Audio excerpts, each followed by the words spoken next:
Okay, so let's carry on. So now let's have a quick look at what happened to Yasa. So he was brought up in great comfort, so a bit like Anuruddha. That's where that story of Anuruddha came from, because similar kind of upbringing. And how was that? Well, he had 3 stilt houses. One for the winter, one for the summer, and one for the rainy season. So this is how the monastics, how we still operate. We operate according to the seasons. So we have in Australia, you ask people in February, what is the season? And it's 40 degrees outside, and we say it's winter. Because Australia, everything is upside down, so it kind of doesn't match with the seasons in India. So it's kind of really weird. It's winter, you're sweating like I don't know what. Anyway, but we still work according to the seasons in India, so you can see how it doesn't quite fit with the way things are. Stilt houses is a word called pasada. This is kind of how buildings tended to be built in those days. These were kind of high-quality housing because of being prone to flooding and various other reasons. They would use houses on stilts. Anyway, while Yasa was spending the 4 months of the rainy season in the rainy season house, he was attended on by female musicians, and he did not come down from that house. So this is kind of a standard way of someone who is indulging in life. This is kind of how this is often expressed in the suttas. So then, on one occasion, while he was enjoying himself with worldly pleasures, he fell asleep in front of his attendants. He then woke up first, while the oil lamp was still burning. He saw his attendants, these are all his female attendants, sleeping, one with a lute in her armpit, another with a tabor on her neck, still another with a drum in her armpit, one with hair disheveled, another drooling, still another talking in her sleep. It was like a charnel ground before his very eyes. When he saw this, the downside became clear, and he was feeling of repulsion stayed with him. He uttered a heartfelt exclamation, "Oh, the oppression! Oh, the affliction!" So this is kind of, you can see here, this is very similar to the story that the Buddha talks about when he grew up. You can see that these are standard ways of expressing kind of a luxurious and indulgent lifestyle. It is expressed in these words. But there is also added information here, this idea of seeing these musicians in it doesn't sound that terrible, but anyway, for him it was oppressive to see this. And then that seeing the downside of the 5 sense world is then what drives you towards becoming a monastic and leading the spiritual path. This is what this is about. So here it is about seeing dukkha, basically. When he utters the exclamation, "Oh, the oppression, oh, the affliction," what he is seeing is dukkha. It may seem like a small thing, but sometimes you gain this insight into the nature of reality, the nature of the world. And of course, the moment you understand that something is dukkha, you feel trapped. You feel unfree. You feel that you are not liberated. This is holding you back, holding back your happiness or whatever. So this is like the first instance of what motivates people to practice the spiritual path, understanding dukkha, understanding what is going on in your life. Now, this is a very kind of, it doesn't sound, we must be very sharp to be able to see this, but you see a very similar kind of thing in the Buddha's life. The Buddha, to be before his awakening, what was he contemplating? Well, he was also contemplating dukkha, but in a more profound way. The Buddha was contemplating death, old age. He was contemplating the separation from all the things that he loved, that were pleasing and dear to him. This is found very famously in the Aryapariyesana Sutta, the Noble Search, is where you find these things. And so it's a similar kind of idea. And so the search always begins by an insight into the nature of our existence, understanding that there is a problem. And this can be surprisingly difficult. And the reason why it is often so difficult to see this is that we are so used to the dukkha. it doesn't look like dukkha to us. We are so kind of immersed in these things, it's actually hard to really understand what is going on. And so this is why it takes reflection. This, in a way, is really about the right view, seeing the world in the right way. Because we have a wrong view, because we are already on the wrong track, it's very hard to change and turn the mind around and see what actually is going on. Dukkha is something profound. Dukkha is not obvious. Even the very obvious things like old age, illness, being separated from what we love and is dear to us, death, even these things that may seem obvious on the surface are actually very profound realities that we need to reflect on again and again and again to really be able to understand what is going on. So understanding dukkha, this is what is happening with yasa here, and understanding that is what tends to drive us onto the spiritual practice. So this is, the first sense that you are oppressed. When you are oppressed, you are not free. You understand that you are trapped. You are in prison, for goodness sake, And that prison is what you want to get out of. So what does yasa do? He tries to escape from prison. How does he do that? Well, he does the following. He then put on his golden shoes and went to the entrance door. Golden shoes, so the point is that he was also spoiled, he had golden shoes. So that's kind of, how many people have golden shoes, right? So spirits opened the door, thinking no one should create any obstacle for yasa's going forth into homelessness. He then went to the town gate, and again it was opened by spirits. He then went to the deer park at Isipatana. So the deer park at Isipatana, because we are in Varanasi, is where we all go when we visit, when we go to India, and we go to the place where the Buddha set in motion the wheel of the Dhamma, and he taught the Dhammacakkappavattana Sutta. So he went to where the Buddha was, basically. Just then, after getting up early in the morning, the Buddha was doing walking meditation outside.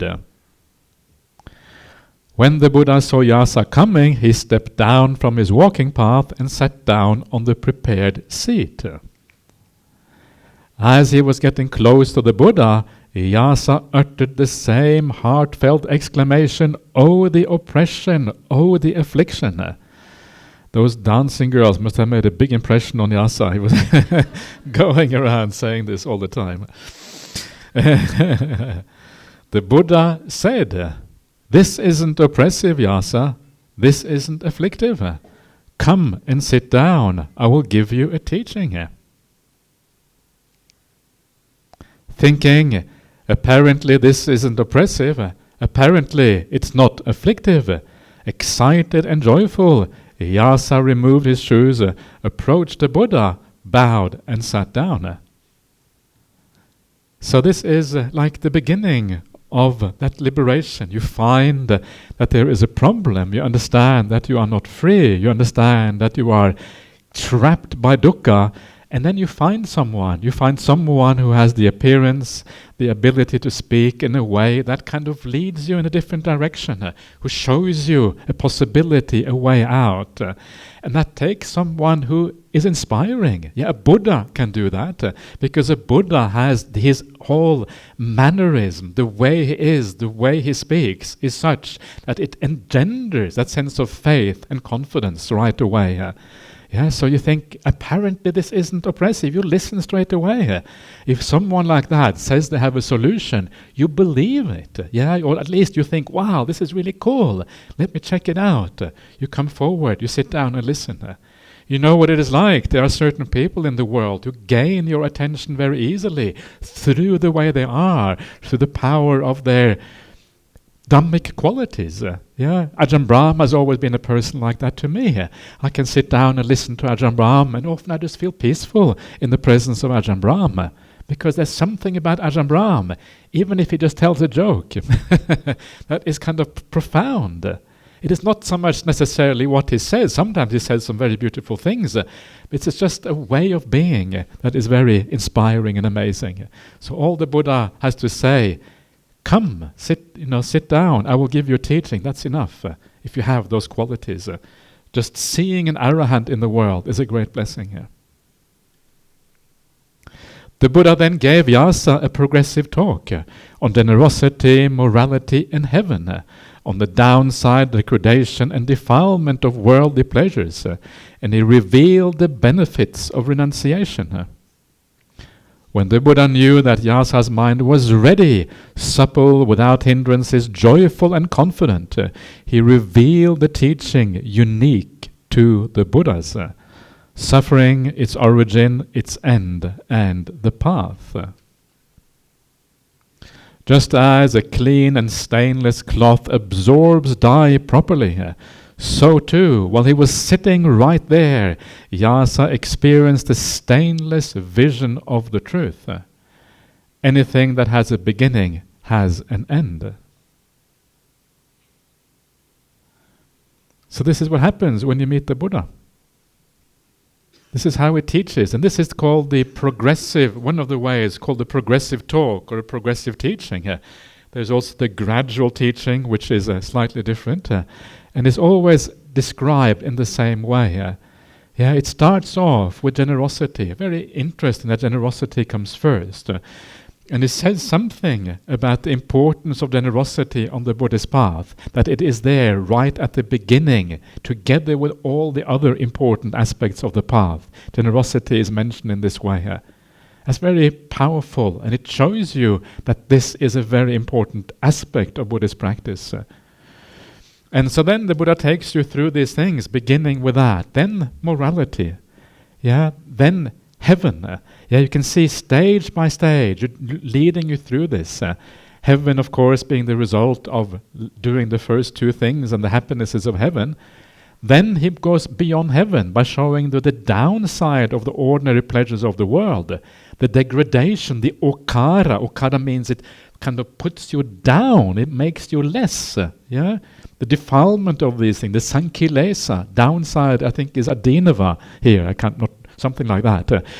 So by showing you the problem of these worldly pleasures, the Buddha is basically also showing the problem with heaven at the same time, taking you through stage by stage.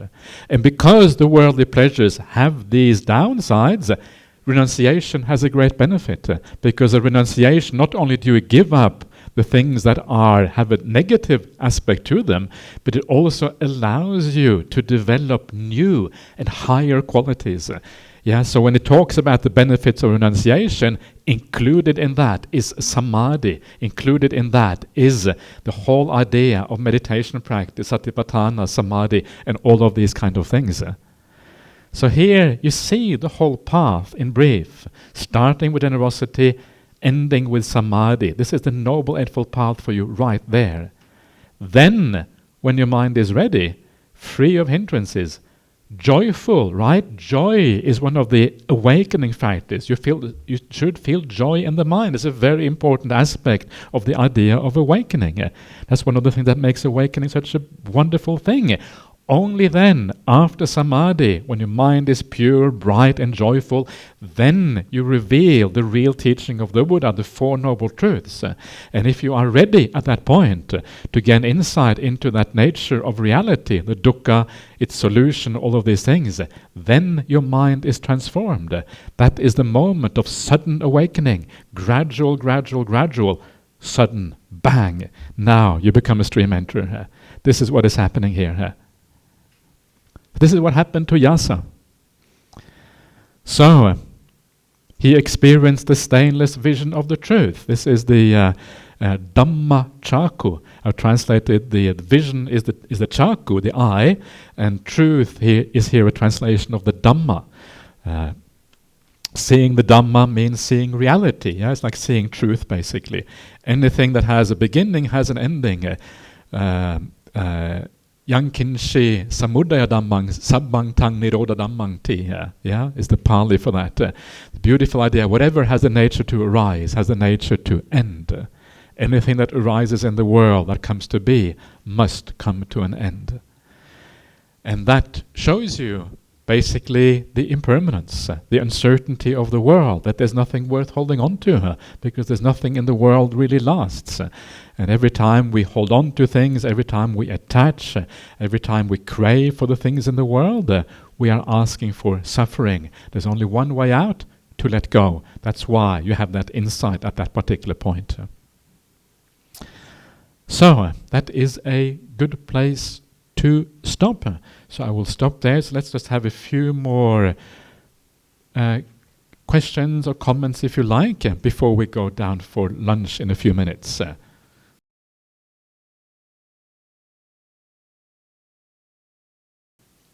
Bante, I am very interested in the story of the Anuruddha and the nati cakes and Mahanama just now. Okay. Just wondering where can we find it? Is it in the Sutta or? It's in the Vinaya. Vinaya. It's in the. It's in the. Where is it? I should know where this is. This is silly. It's in the Khandakas. Which Khandaka is it in now? That's right. That's right. It's in the 17th Khandaka, which is the story of Devadatta and the schism in the Sangha. So Khandaka 17 in the Vinaya. If you go to Sutta Central, which is where you find all of this, and you go to the Khandakas, called the chapters in English, and you go to chapter 17, at the beginning of that chapter is where you find the story of Anuruddha and Mahanama and all of that. It's called the chapter on schism or something like that in the Sangha. Yeah. Just out of curiosity, the reflection after meditation, do you normally do it like regularly, and for what purpose actually? Do it every time. Why? Yep. Because normally after I complete the session, I will just go away and that's it. Yeah, but why do you need to contemplate or reflect? Because it deepens your understanding of how the path works. And if that deepens your understanding, it makes it easier for you in the future to repeat the thing. Yeah? So you start to understand what it means to let go, for example. What does it mean to let go? Very often we don't understand that. Sometimes it just happens. Wow, I let go. Wow, really nice. But without reflecting, you never really learn exactly how it works. And so what you do is you start to learn about the meaning of letting go. And then you are more able to repeat it in the future because you understand the meaning. Also, you understand how to use your mind. Yeah, we use our mind to develop certain perceptions. For example, you use your mind to develop the perception of being in a good company. Yeah, how do you do that? How you use the mind in that way so as to feel more present, if you like, to develop the good feelings and the good perceptions in your mind. You start to see how these things work and how they affect your mind. Letting go is the most important one, and secondly, nudging your mind to give rise to some positive feelings. These two things together will tend to lead to peace. And you start to understand how your mind does that, how it works, these things. And because you understand, you can do it and again. One of the things that you find out is that you tend to do too much. This is one of the things you understand very early on. Actually, I just need to relax more. That's what you find out, right? Because that relaxation is a letting go. That is actually a kind of letting go. The doing is like a compulsion that we have, always trying to sort things out, to do things. Actually, I just need to sit back more. That is when the real results happen. And so this is what I mean by reflecting. You start to understand how the results come about. So it's more of like trying to improve for the next session, is it? Yes, then exactly. Then it allows you to kind of build up an understanding of how the meditation works. Thank you for that question. That's a very good question to ask. I'm always surprised why not more people ask that question, because actually it's a very important question. What does it mean to reflect on these things? So thank you for that. Yeah. Okay. I have a final question. You have another question? Okay, please. Yeah, okay. Nirodha Sampati and Samadhi Sampati, they are not the same, right? And how are they related to? Nirodha Sampati and the other one was? Samadhi Sampati, and how they are related to Nibbana. Yeah, Samadhi Samapati. So Samadhi Samapati just means the attainment of Samadhi. Samapati means attainment. And there's various kinds of samapatis in the suttas. Nirodha Samapati is, you have the 4 jhanas. These are all samadhi, samapati, if you like. Then you have the 4 immaterial attainments. And at the end of all of that, you have this thing they call nirodha samapati. In the suttas, it's called sanya vidaita nirodha, actually. Slightly different term. And nirodha samapati is a commentarial term, whatever. So this is like very, very high. It's almost like you have to be enlightened to be able to achieve that kind of state, because it's basically an ending of everything. And to be able to end everything, you have to know non-self. You cannot end things without understanding non-self. So if nothing is really left, that requires that insight. So practice the Noble Eightfold Path, which includes the 4 jhanas, and then maybe it is possible to achieve sanya vidaita nirodha. But this is very, very lofty things. Most of the time it's not, it's, Anyway, okay. Anyone else want to say anything here?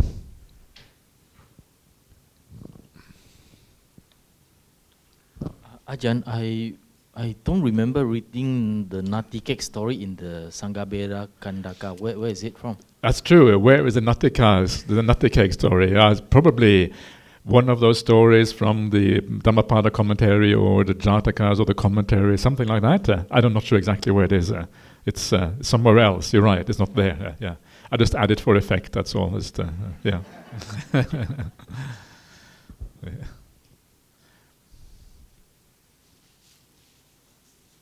Over here, Niwan. Yeah. Good morning, Ajahn. Good morning. I wanted to ask, there's this sentence here, when the Buddha knew that Yasa's mind was ready, supple without hindrances, he revealed the teaching unique to the Buddhas. Yeah. I wanted to ask is, how can we make our mind ready for these teachings, and how do we know when we are ready, that our mind is ready? Okay, so the way to make your mind ready is basically just to practice the Noble Eightfold Path, and the further along that path you are, the more ready the mind is. And the way that you know that you are fully ready is because you can enter states of samadhi. That's when you know. And this is kind of why the samadhi is the last factor on the Noble Eightfold Path. So if you can enter a state where you are so blissed out, so happy, that you don't experience anything of the 5 senses anymore, your mind is completely withdrawn from the world, at that point you are really, that's when you are really ready. And then you can go, so if you go to a meditation center or you come to Jhana Grove, that's when you go to Ajahn Brahm afterwards and say, oh, Ajahn, I had this amazing experience. And he will say, okay, bang, this is what you think like this. And something maybe something happens at that point. I don't know. See what happens. Maybe you can read a sutta at that point. You can kind of go back to the Dhammacakka Sutta or something like that, or the Atalakkana Sutta, and read that after you come out from a samadhi, and then maybe there will be some fireworks happening after that. Something like that.